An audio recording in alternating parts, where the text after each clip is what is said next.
आलेले आहेत. सर्वप्रथम सरांचा परिचय करून देण्याचा मी प्रयत्न करतो. प्रयत्न मी याच्यासाठी म्हणतोय कारण सरांचं क्रीडा क्षेत्रातील योगदान, त्यांचं कर्तृत्व एवढं अथांग आहे, एवढं मोठं आहे की त्याच्याबद्दल जेवढं बोलावं तेवढं कमीच आहे.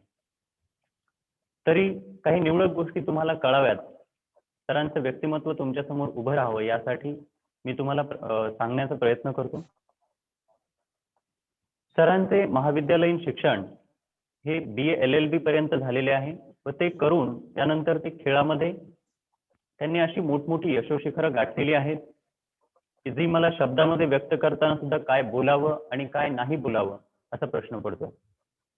तरीही मी मोजकी काही ठराविक त्यांचे योगदान सांगण्याचा प्रयत्न करतो. सरांचं स्पोर्ट्स क्वालिफिकेशन जर पाहिलं तर सरांनी 6 वेगवेगळ्या प्रकारच्या आंतरराष्ट्रीय पातळीवरील व्हॉलीबॉल कोचिंग कोर्सेस जे आहेत ते सरांनी पूर्ण केलेले आहेत, सर्व आंतरराष्ट्रीय कोर्सेस. तसेच प्रशासकीय अनुभव जर पाहिला तर सरांनी नाशिक येथे जिल्हा क्रीडाधिकारी म्हणून काम पाहिलेलं आहे. तसेच त्यांनी पुणे येथे झालेले 3ऱ्या राष्ट्रीय खेळ स्पर्धेचे technical and equipment incharge sir होते. तसेच सरांनी 1979, 1980, 1985, 1987, 1990, 1999 तसेच 2006 साली झालेल्या 14 व 19 वर्षे वयोगटाखालील राष्ट्रीय खेळांचे प्रशासकीय अधिकारी म्हणूनही काम पाहिलेले आहे. सरांनी प्रशिक्षक म्हणून आंतरराष्ट्रीय तसेच राष्ट्रीय या सर्व पातळीवर पदभार सांभाळलेला आहे. त्यापैकी थायलंड असेल, आपला भारत देश असेल, इंडोनेशिया, व्हिएतनाम, चायना अशा प्रकारच्या अनेक देशांमध्ये आंतरराष्ट्रीय पातळीवर विजयी झालेल्या तब्बल 15 संघांचे तसेच अनेक राष्ट्रीय पातळीवरील स्पर्धांमध्ये सरांनी त्यांचे प्रशिक्षक म्हणून काम पाहिले आहे. त्याचबरोबर सर 17 वेळा भारतीय व्हॉलीबॉल निवड प्रशिक्षक म्हणून त्यांनी काम पाहिलेले आहे. व्हॉलीबॉल समितीचे सदस्यही ते होते, 17 वेळा भारतीय व्हॉलीबॉल निवड समितीचे आणि 1986 पासून ते भारतीय व्हॉलीबॉल संघ राज्याचे A ग्रेड पॅनल कोच आहेत. सरांच्या कारकिर्दीमध्ये असे अनेक पुरस्कार आहेत, असे अनेक त्यांनी त्यांच्या कारकिर्दीमधले यश त्यांचे आहेत जे सांगणे गरजेचे आहे. पण त्यापैकी काही पुरस्कार मी या ठिकाणी सांगतो. जसे की खेळ प्रसार प्रतिष्ठानचा सर्वोत्कृष्ट प्रशिक्षक हा पुरस्कार सुद्धा सरांना मिळालेला आहे. त्याचबरोबर परशुरामियन्स यांचा राज्यस्तरीय जीवनगौरव पुरस्कार असेल, सिम्बायोसिसचा क्रीडाभूषण पुरस्कार असेल, मिरच्या MIT पीस युनिव्हर्सिटीचा सर्वोत्कृष्ट प्रशिक्षक हा पुरस्कार असेल, त्याचबरोबर नाशिक सिटीझन्स यांचा सर्वोत्कृष्ट प्रशिक्षक पुरस्कार, हे सर्व पुरस्कार सरांना मिळालेले आहेत. अशा उत्तुंग आणि अथांग यश गाठलेले व्यक्तिमत्व आपल्यामध्ये आज उपस्थित आहे, याचा आपणा सर्वांना अभिमान आहे. मैं माननीय प्रधानाचार्य जी श्रीमान BD कोटवानी सर से निवेदन करता हूं कि वे हमारे आज के कार्यक्रम के प्रमुख अतिथि श्रीमान डॉक्टर देवीदास जाधव सर जी का शब्द सुमनों से स्वागत करें.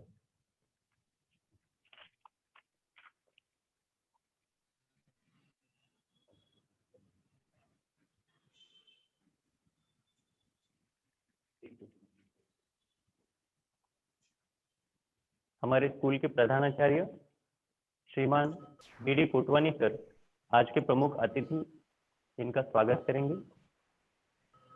Good morning everyone. Respected chief guest of the day, Devidas sir, dear colleagues and my dear students. We all know that we are celebrating Fit India week, and it has been a great initiative taken by the central government as well as the CBSE, and we are very grateful that today the eminent sports personality, we can learn so many things from sir, how to keep the fitness. So I heartily welcome Sir Devidas sir. We are very fortunate enough that you are among us. You are here to guide our students. So most welcome, sir, and please guide our students. You are welcome in for this program. Yes, sir. त्यानंतर मी विद्यार्थ्यांना सांगू इच्छितो की आज आपल्याला जे प्रमुख पाहुणे लाभलेले आहेत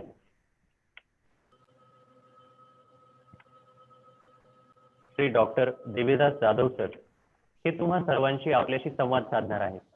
तर संवादामध्ये तुम्हाला त्यांच्याबद्दल जे काही जाणून घेण्याची उत्सुकता आहे, जे तुम्हाला त्यांना विचारावंच वाटतं, मग ते अनेक प्रश्न तुमच्या मनामध्ये असतील की सर या क्षेत्रामध्ये कसे पोहोचले असतील, सर या क्षेत्रामध्ये कसे पुढे गेले असतील, त्यांना काय काय गोष्टी अडचणी आल्या असतील, कोणकोणते यश त्यांनी गाठले आहेत, ह्या सर्व गोष्टी तुम्हाला जाणून घ्यायच्या आहेत.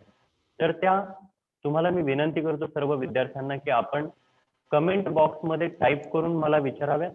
या ठिकाणी बऱ्याच विद्यार्थ्यांच्या कमेंट येणं चालू आहे, त्यामध्ये तुम्ही प्रश्न विचारू शकता की तुम्हाला जे काही जाणून घ्यायचे सरांबद्दल ते प्रश्न तुम्ही विचारावेत आणि त्यातील काही निवडक प्रश्न मी सरांना विचारेन. आणि सर, आपणालाही विनंती आहे की आपण आमच्या मुलांच्या उत्सुकतेचं किंवा त्यांच्या शंकांचं निरसन करावं.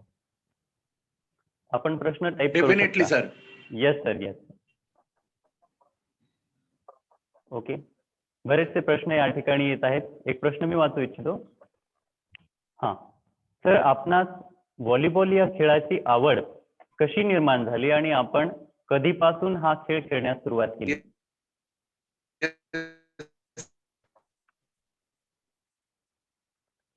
तर मी माझं क्षेत्र हे जन्मगाव हे ग्रामीण भागात आहे आणि सुरुवातीच्या काळामध्ये आम्हाला काही फॉरेन गेम्स वगैरे काही माहिती नव्हतं. धावणे, पळणे, उड्या मारणे असंच किंवा खो-खो, कबड्डी. मी ज्यावेळी कॉलेजला आलो आणि तेही मी लास्ट इयरला आल्यानंतर मला व्हॉलीबॉल गेम पाहायला मिळाला आणि मी बेसिकली ॲथलीट होतो. मी 100, 200, 400 मीटर शिवाजी युनिव्हर्सिटीसाठी रिप्रेझेंट करत होतो आणि त्याच्यानंतर मी सातारा कॉलेजला आल्यानंतर मी तिथे जी-एस झालो आणि टीममध्ये व्हॉलीबॉल टीममध्ये काही एक कुजबूज सुरू झाल्यानंतर I decided to involve in that group आणि मी तसं खेळायला सुरुवात केली आणि पहिल्याच वर्षी मी व्हॉलीबॉल संघाचा एक भाग झालो. आम्ही इंटर कॉलेजिएट जिंकलो, इंटर ग्रुप जिंकलो. मग शिवाजी युनिव्हर्सिटीचं सिलेक्शन झालं एकाच वर्षी. देन इंडियन युनिव्हर्सिटी देखील माझं सिलेक्शन झालं. पण फायनली मी सिलेक्ट नाही झालेलो. आणि असा माझा व्हॉलीबॉलचा प्रवास सुरू झाला. Okay sir, okay. Thank you sir. Yes, दुसरा sir. प्रश्न मी वाचतो या ठिकाणी. सर, तुमचे या खेळाचे पहिले प्रशिक्षक कोण होते आणि त्यांच्या शिकवण्याच्या पद्धतीबद्दल तुम्हाला काय सांगावंसं वाटेल? खरं तर आम्ही सुरुवातीच्या काळामध्ये मी शिकलो ते पाहूनच शिकलो. एखादी टीम खेळत असेल, तर तो बॉल पडून तो दूर जायचा, तो अडवायचा आणि द्यायचा. एवढंच काम असायचं सुरुवातीला. आणि त्यावेळी एकाच बॉलने खेळलं जायचं. आणि तो बॉल आला आणि तो पकडायला मिळाला आणि परत फेकायला मिळाला, त्याच्यात धन्यता मानायचो आम्ही. खरं तर माझे पहिले प्रशिक्षक म्हणून मी ज्यावेळी स्पोर्ट्स अथॉरिटी ऑफ इंडियाचे नॅशनल इन्स्टिट्यूट ऑफ स्पोर्ट्स आहे, त्याच्यावर ज्यावेळी कोर्स करायला गेलो मी, त्यावेळीच मला पहिल्यांदा गुरु भेटले. ते माझे गुरु म्हणजे ए कुरूप, ज्यांनी 1986 ला भारतीय संघाला ब्रॉन्झ मेडल मिळवून दिलं होतं. ते माझे अच्युतन कुरूप म्हणून माझे कोच होते. आणि तेच माझे पहिले गुरु. तसं तर इकडं शिवाजी युनिव्हर्सिटी वगैरे खेळताना मानसिंग जगताप किंवा बबनराव वानखेडे म्हणून नागपूरचे एक ग्रस्त होते. त्यांनी मला एन्करेज केलं. Yes sir. खरंच विद्यार्थ्यांना खूपच प्रेरणादायी अशी ही आपली कहाणी आहे सर. पुढचा प्रश्न मी वाचतोय.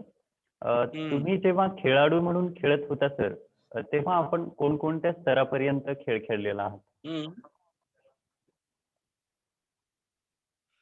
मी शिवाजी युनिव्हर्सिटी एकदाच खेळलो आणि इंडियन युनिव्हर्सिटी म्हणून एक टीम सिलेक्ट व्हायची पूर्वी. आता देखील आहे. आता सध्या पार्टिसिपेशन होत नाही गेली 4 वर्ष. पण Indian university, world university game होतात. त्याच्यासाठी पूर्वी आपली भारतीय संघ जायचा. तर त्या पहिल्या 18 प्लेयर्स मध्ये माझं नाव होतं. पण पूर्वी आम्हाला कोचिंग हा प्रकारच माहिती नव्हता. तिथं गेल्यावरच कळलं, की शूज घालून खेळतात वगैरे, वगैरे, वगैरे. आणि मग तिथं फायनल ह्याच्यामध्ये मला सिलेक्शन नाही मिळालं. मी तिथून मग परत आलो मी आणि मग मी डिप्लोमा इन कोचिंग आम्ही 75 ला जॉईन केलं. Okay sir. दुसरा प्रश्न असा आहे विद्यार्थ्याचा की व्हॉलीबॉल मधला Yes. तुमचा आवडता खेळाडू कोणता आणि तो का?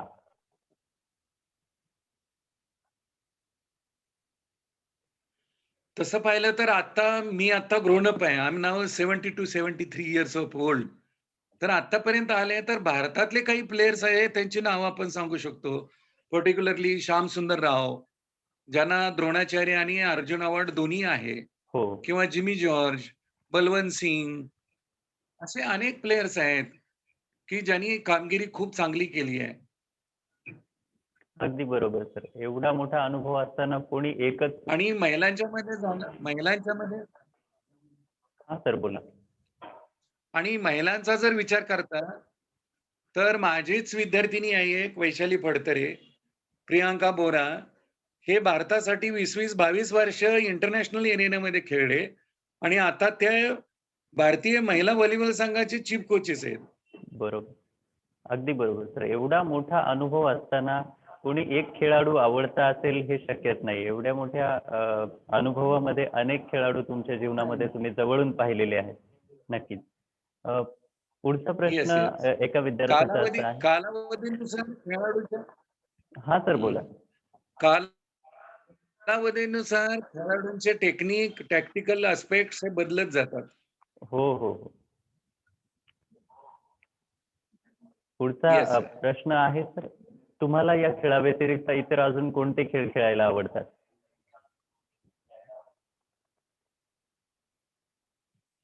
मी बेसिकली ॲथलेटिक्स युनिव्हर्सिटी खेळलोय, शिवाजी युनिव्हर्सिटी. मी कुस्ती खेळलोय, खो-खो, कबड्डी या गोष्टी मी लहानपणापर्यंत खेळलो. पण नंतर स्पेशलायझेशन नंतर मग माझं पूर्ण कॉन्सन्ट्रेशन व्हॉलीबॉलवरच झालं. Okay sir. एक विद्यार्थ्याचा प्रश्न असा आहे की सध्या तुम्ही कोणत्या ठिकाणी प्रशिक्षण देत आहात आणि कोणत्या वयोगटातील मुले-मुली तुमच्याकडे प्रशिक्षण घेत आहेत?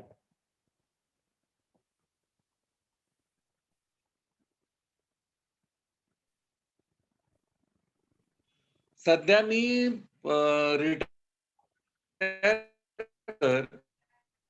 मी 2007 साली रिटायर झालेला आहे आणि त्याच्या वर्ष आहे मी कोचिंग करतोय.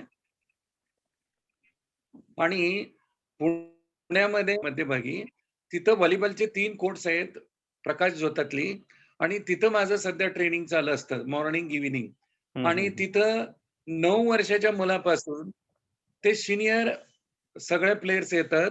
आणि विशेष म्हणजे आता सध्याकडे जे भारतीय संघ खेळतो त्याच्यातले 3-4-5 आपल्या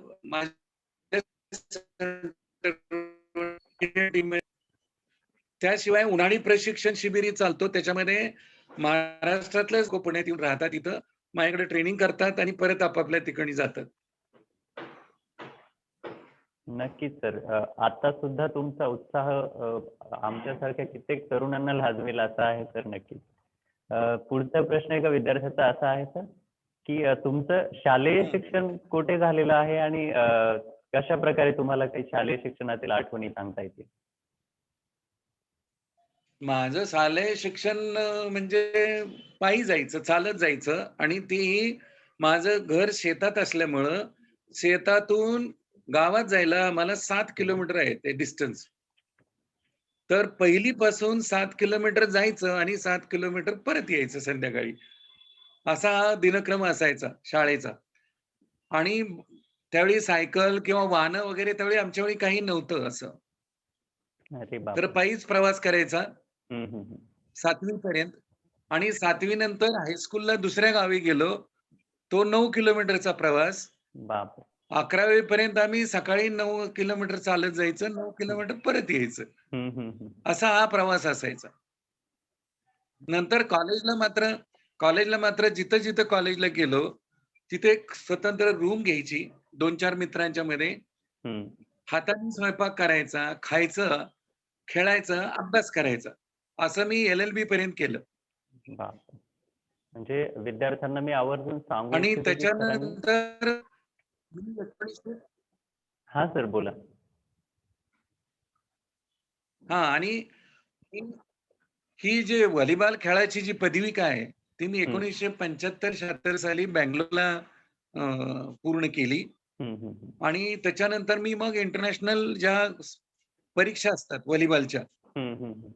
त्याच्या लेव्हल 1, लेव्हल 2 अशा परीक्षा असतात. त्याच्यानंतर टेक्निकल ॲस्पेक्टवर प्रत्येक समजा ब्लॉक असेल हं, किंवा हं. डिफेन्स असेल किंवा अटॅक असेल किंवा लिबरो ट्रेनिंग असेल, असे खूपसे सेमिनार होतात इंटरनॅशनल हं, आणि हं. असे मी जवळ-जवळ अ,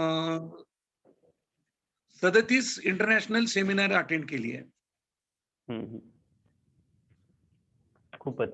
विद्यार्थ्यांना मी आवर्जून हे सांगू इच्छितो सर, की आताच्या विद्यार्थ्यांना पाहायला आपल्याला मिळतं, की दारामध्ये बस जरी उभी असली त्यांना शाळेतून घरून शाळेपर्यंत पोहोचवण्यासाठी, तरी विद्यार्थ्यांना वाटतं, की आज नको, कंटाळवाणं वाटतं, हं. सकाळी उठायचा कंटाळा येतो आणि तुमच्याकडे पाहिलं तर तुम्ही 7 किलोमीटर हो. जाणं, 7 किलोमीटर येणं हे 7वी पर्यंत. त्याच्यानंतर पुन्हा 9 किलोमीटर शाळेमध्ये पायी जाणं, 9 किलोमीटर परत येणं हे म्हणजे सर आताच्या हं. विद्यार्थ्यांना या गोष्टी माहिती पाहिजेत आणि स्वतः त्याच्यापुढेही स्वतः रूम हो. करून हाताने स्वतः स्वयंपाक करून सगळ्या गोष्टी करून आपलं शिक्षण पूर्ण करणं हे म्हणजे खूपच मोठं कार्य आणि विद्यार्थ्यांनी त्याच्यामधून खूप सारं शिकण्यासारखं आहे आजच्या विद्यार्थ्यांनी. कारण आजच्या विद्यार्थ्यांचं पाहिलं तर पायी हो, येस. चालणं किंवा अशा ॲक्टिव्हिटीज पूर्णपणे बंदच झालेल्या आहेत. विद्यार्थ्यांना मी विनंती करतो, बरोबर की आहे. आपण आपले व्हिडिओज जे आहेत ते ऑन करावेत. सर्व विद्यार्थ्यांना विनंती करतो. Students please keep your videos on.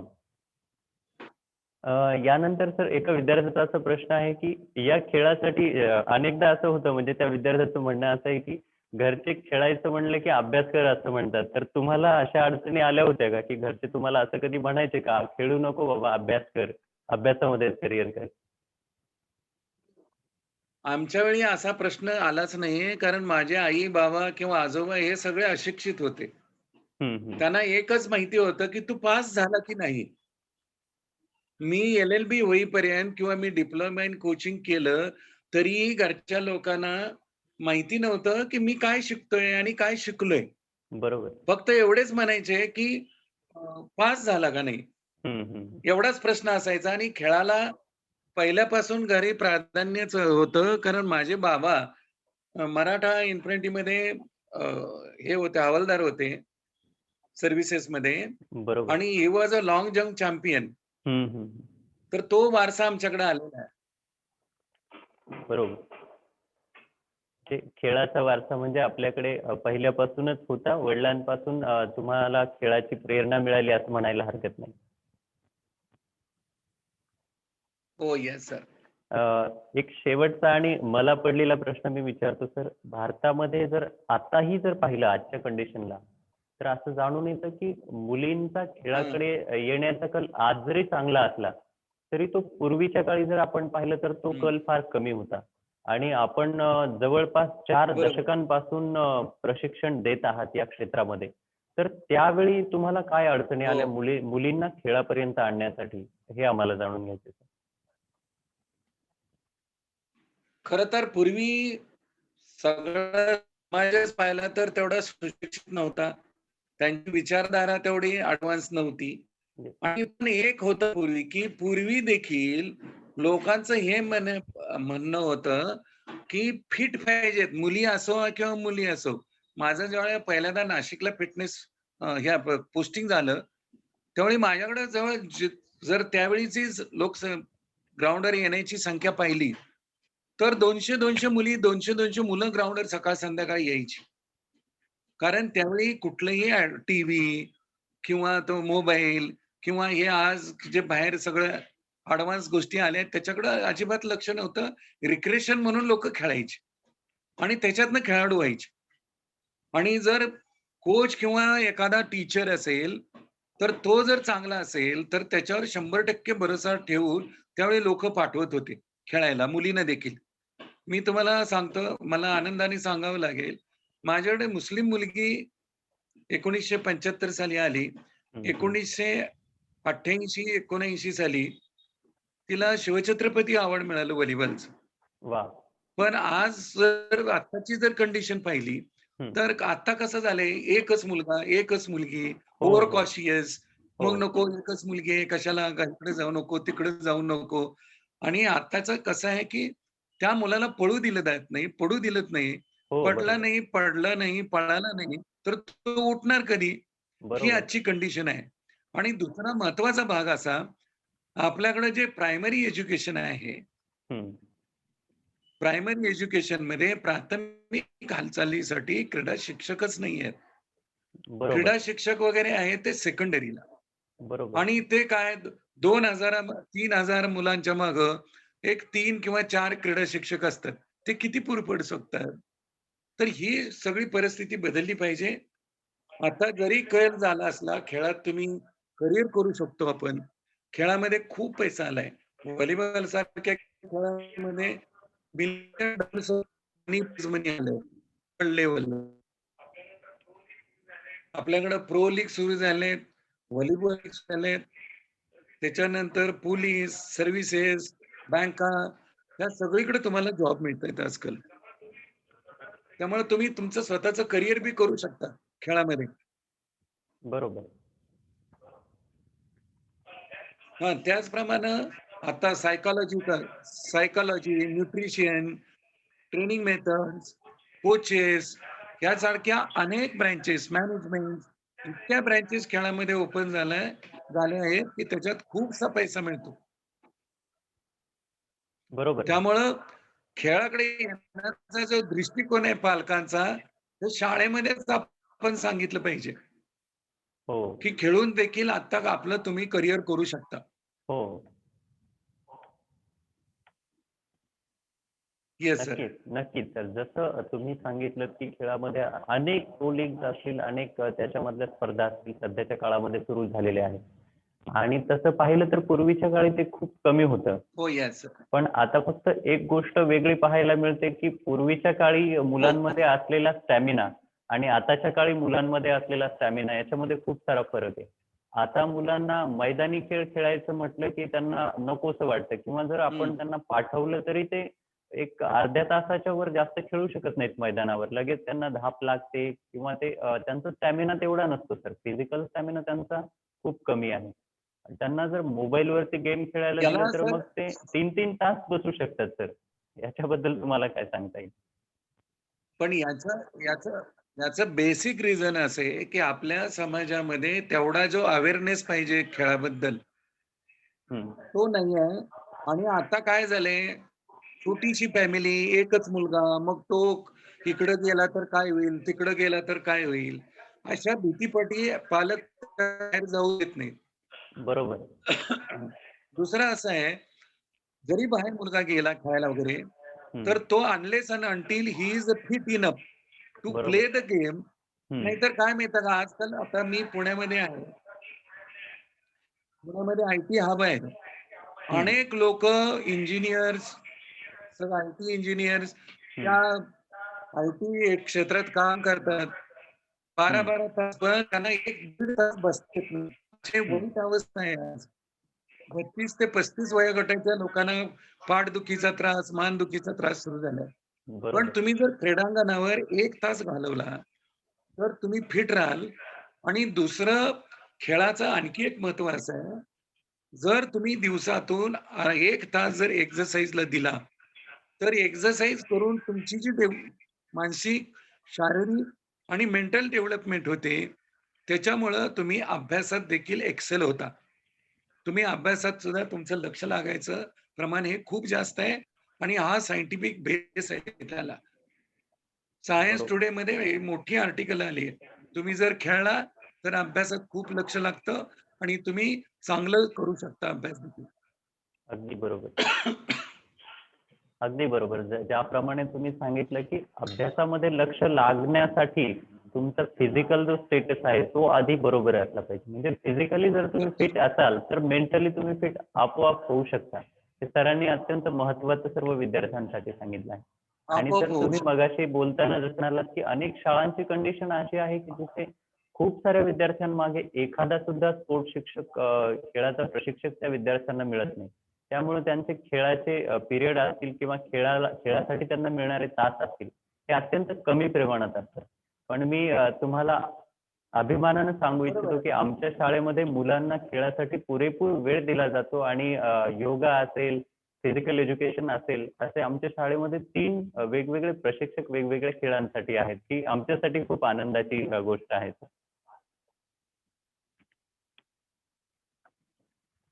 आणि याच्यामध्ये आणखी एक आनंदाचा भाग म्हणजे आपल्यासारखी शाळा वेबिनार आणि आणि ते स्पोर्ट्सवर करते ह्याच्यातच मला खूप आनंद झाला, की एक शाळा स्पोर्ट्ससाठी वेबिनार घेते, फिटनेससाठी वेबिनार घेते. तर आपल्या शाळेचं जितकं कौतुक करावं तेवढं कमीच आहे.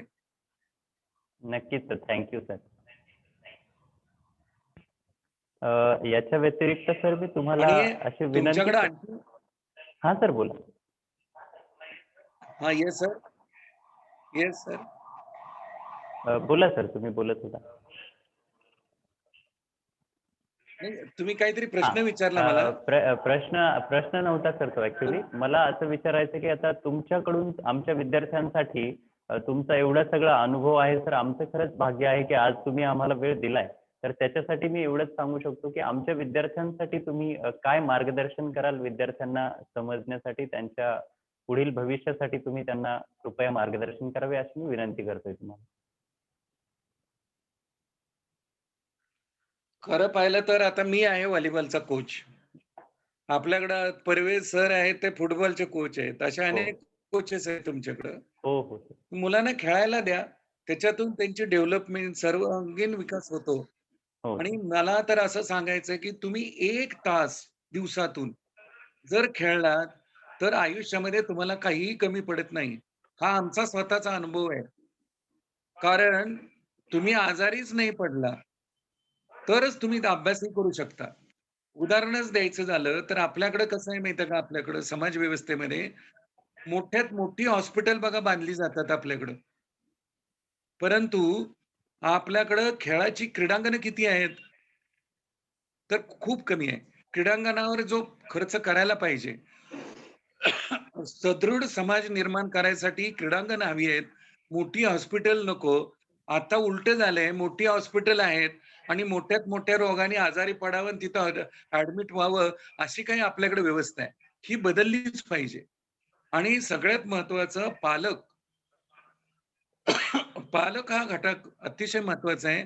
आपला पाल्य निरोगी आणि तो इंटरनॅशनल नाही होणार.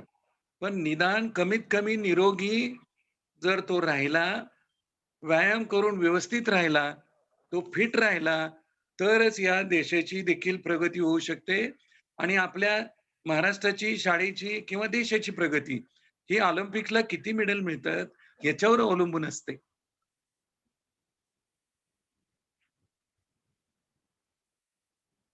Yes sir.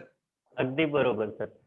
एक गोष्ट खूप महत्त्वाची तुम्ही बोललात सर, की जर आपण खेळाचे क्रीडांगण अगोदर तयार केले, तर नंतर भविष्यात हॉस्पिटल्स बांधण्याची गरजच आपल्याला पडणार नाही. सगळ्यांसाठी अत्यंत समजून घेण्यासारखी गोष्ट आहे येस ही, सर. की माणूस सुरुवातीला जर खेळला नाही, त्याचं शारीरिक त्याची जी स्ट्रेंथ आहे, ती जर व्यवस्थित नसेल, तर भविष्यात त्याला हॉस्पिटलची गरज पडणारच आहे. आणि जर सुरुवातीला जर क्रीडांगणं असतील, क्रीडांगणात तो प्रत्येक व्यक्ती असेल ते जर रोज जाऊन तुम्ही सांगितल्याप्रमाणे 1 तास वेळ देत असतील, खेळत असतील, तर नक्कीच त्यांना भविष्यामध्ये हॉस्पिटलमध्ये जाण्याची गरज येस पडणारच सर. नाही. तेव्हा ना म्हणजे ते हॉस्पिटल बांधण्याची गरजच देशाला पडणार नाही. खूप मोलाचं आणि महत्त्वाचं मार्गदर्शन सर येस तुम्ही सर. केलेलं आहे. अ, अभी मैं हमारे स्कूल के प्रधानाचार्य माननीय श्री बी.डी. कोटवानी सर से अनुरोध करता हूँ कि वे हमारे छात्रों को संबोधित करें। माननीय Shri B D. Kotwani sir. Thank you.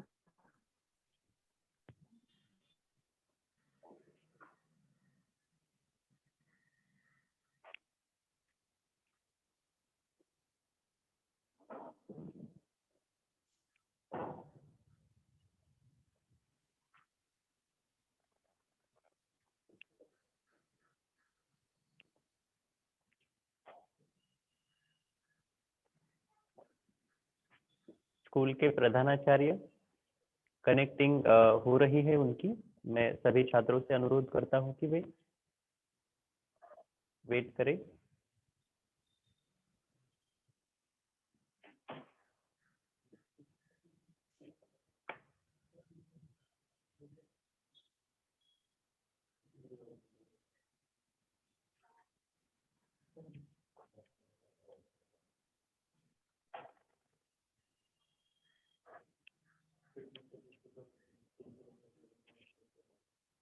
हम्म।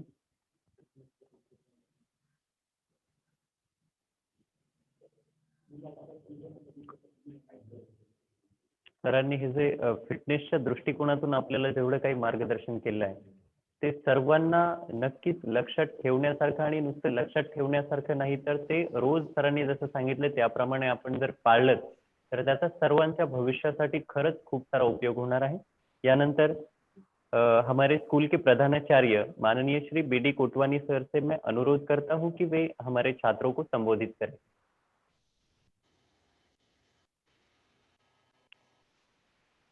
Once again, good morning, everybody. Dear students, definitely you must have got benefit of what sir's guideline given today. As academic is important, but the physical fitness is more important. And realizing that fact since last 2 years, CBSE is very keen for physical activities. And in current pandemic situation, you must have experienced that physical fitness and your immunity, it is very, very important.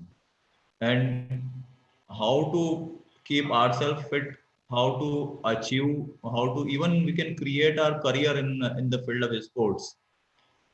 But what we are missing since long time is a proper guideline that even we can create a career in through sports also, through games also. So we all are fortunate enough that today we had a eminent personality with us to guide us on this occasion. And still, if you have any question, you feel free to ask, and I'm sure sir would be very happy to guide you because any personality of any field feel very happy when the little flowers like you bloom in the same field and you flourish like anything. So please feel free to ask anything. I would thank Dr. Devidas for sparing the time for us, for our children, and guiding them. It was a great opportunity for all of us, and indeed, it's a great matter of pleasure for all of us. Thank you so much, sir, for guiding our students. And in future also, we hope that you will be guiding our students in same way, and we will be getting your blessings. Thank you so much, sir. Sir, one submission over here. Ji. Sir, I am not a doctor at all. My name is actually D.R. Jadhav, so many times it confused. Okay. I am not doctor. Yeah, sure, sure. Sir मी सांगू शकतो Okay, इच्छितो okay, की आपल्यासारखे व्यक्ती असतील तर खरंच डॉक्टरची गरजच पडणार नाही। तर थँक्यू सो मच सर। आज आपण या ठिकाणी व्हर्च्युअली आपल्या एवढ्या बिझी शेड्यूल मधून वेळात वेळ काढून उपस्थित राहिलात सर। त्यासाठी मी आजच्या कार्यक्रमाचे आपले प्रमुख पाहुणे श्री डॉक्टर क्षमस्व, जसं आता सरांनी सांगितलं की त्यांचं नाव D.R. जाधव आहे पण ते आपल्या अंगवळणी पडल्यासारखं झालंय आता की आपण त्यांना डॉक्टर संबोधतोय, पण नक्कीच ते आजचे डॉक्टरच आहेत कारण भविष्यात ते कोणाला हॉस्पिटलपर्यंत पोहोचूच देणार नाहीत। तर देवीदास जाधव सरांचे मी खूप खूप धन्यवाद मानतो। तसेच आपल्या शाळेचे प्राचार्य आणि उपप्राचार्य सर यांनी या कार्यक्रमासाठी मोलाचे मार्गदर्शन केले त्याबद्दल त्यांचेही खूप खूप आभार। या ठिकाणी उपस्थित असलेले सर्व विद्यार्थी, पालक आणि शिक्षक वृंद या सर्वांचेही मी मनपूर्वक आभार मानतो आणि हा कार्यक्रम यशस्वी करण्यासाठी ज्या सर्वांनी कष्ट घेतलेले आहेत त्या सर्वांचे मी आभार मानतो। धन्यवाद। Thank you, sir. Thank you so much sir.